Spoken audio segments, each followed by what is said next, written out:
इस वक्त की सबसे बड़ी खबर, अफगानी सेना बेहद आक्रामक हो चुकी है और अब चुन चुनकर तालिबानी आतंकियों को मार रही है। इस वक्त अफगानी सेना अमेरिकी हथियारों से लैस है और जानकार बताते हैं कि समय आने पर अफगानी सेना पाकिस्तान के अंदर भी घुसकर बमबारी कर सकती है। जिस प्रकार से पिछले 3 घंटे में 1000 से ज्यादा तालिबानी मारे जा चुके हैं और वही अब धीरे धीरे पाकिस्तानी आतंकियों की भी मौत हो रही है। यह अफगानी सेना के लिए बड़ी सफलता मानी जा रही है। दरअसल पाकिस्तानी सेना के कई बड़े आतंकवादी अफगानिस्तान में एक्टिव है और अफगान सेना के खिलाफ गंदी साजिश रच रहे हैं। इसी कारण अफगान सेना ने अपनी ताकत दिखाते हुए तालिबान के कई बड़े आतंकी सरगना को मार गिराया है, जिसमें से एक बड़ा नाम सामने आया और आज हम उसी विषय पर चर्चा करने वाले हैं। पिछले 24 घंटे की रिपोर्ट ये बताती है कि अफगानी सेना एक बड़ी जीत की तरफ अग्रसर हो रही है और अफगानी सेना को रोकना नामुमकिन माना जा रहा है, क्योंकि वे लोग तालिबान के द्वारा कब्जे किए गए सभी जिलों को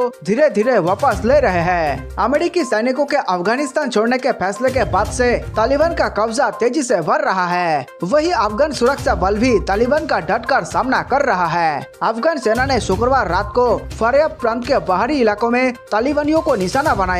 इस हमले में एक कमांडर समेत 27 आतंकियों की मौत हो गई। अफगानिस्तान के रक्षा मंत्रालय ने शनिवार को ट्वीट कर ये जानकारी दी। मंत्रालय ने ट्वीट किया, Afghanistan national defence and security force ने फरियाब प्रांत के बाहरी इलाकों में तालिबान को निशाना बनाया। इसमें एक कमांडर, एक पाकिस्तानी समेत 27 तालिबानी आतंकी मारे गए। वही इस हमले में 16 आतंकी घायल हो गए। इस दौरान आतंकियों के हथियार भी नष्ट हो गए। तालिबान का डटकर सामना करेंगे। उधर अफगान के राष्ट्रपति अशरफ गनी ने तालिबान से डटकर मुकाबला करने का फैसला किया है। कयास लगाए जा रहे थे कि तालिबान के बढ़ते वर्चस्व के बीच राष्ट्रपति अशरफ गनी इस्तीफा दे सकते हैं। हालांकि सरकार के सूत्रों ने साफ कर दिया कि वे इस्तीफा नहीं देंगे। गनी लंबे समय से तालिबान के सामने डटकर मुकाबला करते रहे हैं। तालिबानी लड़ाकों को भगाने की रणनीति तैयार करते रहे हैं। तालिबान की कई मांगों में से एक मांग अशरफ गनी को पद से हटाए जाने की भी रही है। वही पाकिस्तान भी अशरफ गनी के पद से हटाए जाने का समर्थन कर रहा है। तालिबान ने 12 प्रांत लिए कब्जे में। अफगानिस्तान में तालिबान हर बीतते दिन के साथ और मजबूत होता जा रहा है। तालिबान के लड़ाके कई बड़े शहरों को अपने कब्जे में ले चुके हैं और इसके अलावा सरकार के कई अधिकारियों को भी तालिबान ने अपने कब्जे में लिया है। अफगान के कंधर, गजनी, हेरत आदि पर अब पूरी तरह से तालिबान की पकड़ हो गई है। कम से कम 12 प्रांत अब तालिबान के कब्जे में हो गए हैं। वीडियो में आगे बढ़ने से पहले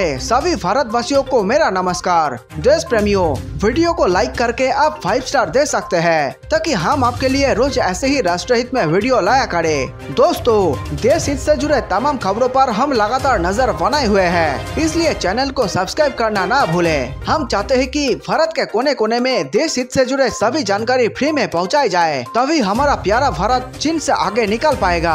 अगर आप हमारे इस मिशन में किसी भी प्रकार की मदद करना चाहते हैं तो इस वीडियो स्क्रीन पर दिए गए हमारे ईमेल आईडी पर हमसे संपर्क जरूर करें। साथ ही नीचे कमेंट में जय हिंद लिखकर पूरे भारत का हौसला बढ़ाएं और वीडियो को व्हाट्सएप, फेसबुक पर दोस्तों के साथ शेयर करके देश प्रेम को फैला दे। अमेरिका में पाकिस्तान पर प्रतिबंध लगाने की आवाज उठने लगी है। एक अमेरिकी कांग्रेसी ने शुक्रवार को राष्ट्रपति जो बाइडेन से पाकिस्तान पर प्रतिबंध लगाने और अफगानिस्तान में तालिबान के हमलों में फंसे लोगों की सहायता करने का आगाह किया। कांग्रेसी ने प्रेस विज्ञप्ति के जरिए ये जानकारी दी। अमेरिकी कांग्रेसी माइक वोल्टेज ने राष्ट्रपति बाइडेन को एक पत्र भेजकर कहा, अमेरिका को पाकिस्तान को सभी सहायता तुरंत बंद कर देनी चाहिए और इस्लामाबाद पर प्रतिबंध लगाने पर विचार करना चाहिए जब तक कि वे अपने काम करने का तरीका नहीं बदलते और तालिबान को अपने सीमा क्षेत्र का उपयोग करने से रोकने के लिए अधिक से अधिक प्रयास करे ताकि अग्निशमकों के बीच फिर से संगठित हो सके। उन्होंने एक प्रेस विज्ञप्ति में कहा, उन्होंने बाइडेन से तालिबान के खिलाफ लड़ाई में अफगान लोगों को सहायता प्रदान करने के लिए तत्काल कदम उठाने का भी आग्रह किया। पत्र में कांग्रेसी वोल्टेज ने तालिबान के हमले को कुंद करने के लिए हवाई समर्थन सहित अफगान राष्ट्रीय सुरक्षा बलों की सहायता के लिए बाइडेन से सैन्य संसाधन प्रदान करने का अनुरोध किया। उन्होंने अपने विनाशकारी कूटनीतिक रणनीति के कारण विशेष प्रतिनिधि जलमाई खलीलजद के इस्तीफे के लिए बाइडेन प्रशासन से भी पूछा। बता दें कि जलमाई खलीलजद अफगानिस्तान की सुलह के लिए अमेरिका के विशेष प्रतिनिधि है। पत्र में कांग्रेसी ने यह भी चिंता जताई कि अल कायदा तालिबान की प्रगति को देखकर फिर से खड़ा हो सकता है और फिर से पश्चिम पर हमला कर सकता है और अल-कायदा को उसी प्रकार की स्थापना की अनुमति देना कहीं अधिक महंगा होगा। अफगानिस्तान में बिगड़ती स्थिति पर चिंता जताते हुए माइक ने कहा कि अगर अमेरिका अफगानिस्तान सरकार की सहायता नहीं करता है तो देश 9/11 की 20वीं वर्षी तक फट सकता है और ये एक ऐसी त्रस्ती होगी जो न केवल परिवारों और उन लोगों को तबाह कर देगी। इस्तीफा की अटकलों के बीच राष्ट्रपति अशरफ गनी ने किया अफगानिस्तान को संबोधित, सेना को फिर से करेंगे एकजुट। अफगानिस्तान के राष्ट्रपति अशरफ गनी ने शनिवार को देश को संबोधित किया।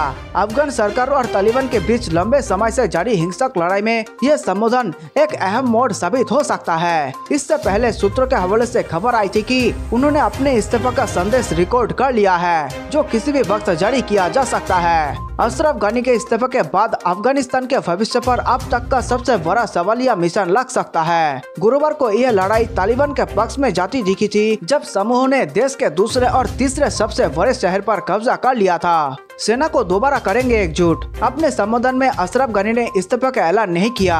उन्होंने देश को संबोधित करते हुए कहा, एक राष्ट्रपति के रूप में मेरा ध्यान लोगों की अस्थिरता, हिंसा और विस्थापन को रोकने पर है। उन्होंने कहा कि मौजूदा समय में सुरक्षा और रक्षा बलों को दोबारा संगठित करना हमारी सर्वोच्च प्राथमिकता है। अफगान राष्ट्रपति ने कहा कि हत्याओं को बढ़ने से रोकने, बीते 20 सालों के हासिल को नुकसान से बचाने, विनाश और लगातार अस्थिरता को रोकने के लिए वे अफगानों पर थोपे गए युद्ध को मंजूरी नहीं देंगे। अशरफ गनी ने कहा कि वे मौजूदा स्थिति को लेकर स्थानीय नेताओं और अंतर्राष्ट्रीय भागीदारों के साथ परामर्श कर रहे हैं। राष्ट्रपति ने अफगानों और देश की रक्षा के लिए ANDSF को उनकी बहादुरी और बलिदान के लिए भी धन्यवाद दिया। उन्होंने दुश्मन के खिलाफ लड़ाई में ANDSF का समर्थन करने के लिए देश को धन्यवाद दिया। उन्होंने कहा कि देश के अंदर और बाहर दोनों जगह व्यापक विचार विमर्श शुरू हो गया है ताकि आगे अस्थिरता, युद्ध, विनाश और हत्या को रोका जा सके। इस परामर्शों के नतीजे जल्द ही अफगानों के साथ साझा किया जाएंगे। खतरे में अफगानिस्तान की सरकार। अफगानिस्तान के दूसरे और तीसरे सबसे बड़े शहर क्रमशः कंधार और हेरात पर तालिबान कब्जा कर चुका है। वॉशिंगटन पोस्ट की रिपोर्ट के अनुसार अफगानिस्तान पर करीबी नजर रखने वाले अमेरिकी अधिकारी ने बताया कि अमेरिकी सेना ने अब आकलन किया है कि अगले 90 दिनों के भीतर अफगानिस्तान की सरकार का पतन हो सकता है। हालांकि दूसरे अधिकारी ने दावा किया है कि तालिबान यह काम मात्र 30 दिनों के अंदर कर सकता है। सत्ता पर पकड़ कमजोर होता देख बीते दिन अफगानिस्तान सरकार ने तालिबान के सत्ता में साझेदार बनने की पेशकश की थी। सूत्रों के हवाले से बताया गया कि राष्ट्रपति अशरफ गनी की सरकार ने हिंसा रोकने के लिए यह प्रस्ताव मध्यस्थता कर रहे कतर को भेजा है। हालांकि तालिबान ने इस प्रस्ताव को खारिज कर दिया और अशरफ गनी के साथ सत्ता में भागीदार बनने से इनकार कर दिया।